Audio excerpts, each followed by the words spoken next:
Hi friends, ఎలా ఉన్నారు అందరూ? మేమైతే చాలా బాగున్నాం, మీరు కూడా బాగున్నారు అనుకుంటున్నాము.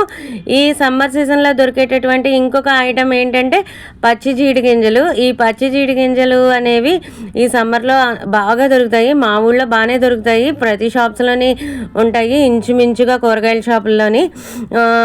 అలాగే ఒకసారి తెచ్చుకుని ఈ పచ్చి జీడి గింజలు ఒలిచేటప్పుడు చేతులకి అలాగే కత్తికి కూడా ఫుల్గా నూనె అనేది అప్లై చేసి మనం కొయ్యాలి.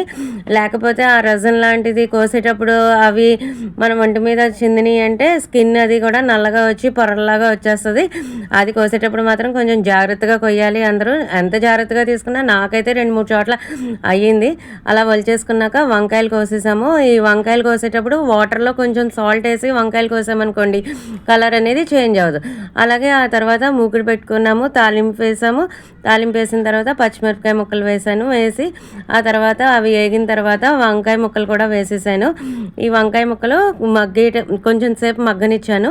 అలాగే సాల్ట్ అవి అన్నీ వేసేసి మగ్గిన తర్వాత జీడి గింజలు అనేవి వేసాను. ఏంటంటే ప్రతి సీజన్లో వచ్చే ఐటమ్ ఏదైనా సరే ఆ సీజన్లో కంపల్సరీ 1 టైం అయినా తింటే కనుక మనకి ఆ ఇయర్ అంతా కూడా మనకి ఆ రెసిస్టెన్స్ పవర్ అనేది ఆ ఫ్రూట్స్ ద్వారా కానీ వెజిటబుల్స్ ద్వారా కానీ వస్తూ ఉంటుంది మన బాడీకి. ఆ తర్వాత ఇందులో కావాలంటే మసాలా వేసుకోవచ్చు, మేమైతే మసాలా వేయలేదు. అలాగే జీడి గింజలు వంకాయ మగ్గిన తర్వాత అది సర్వ్ చేసేసుకున్నాము. వీడియో నచ్చినట్టయితే డూ సబ్స్క్రైబ్.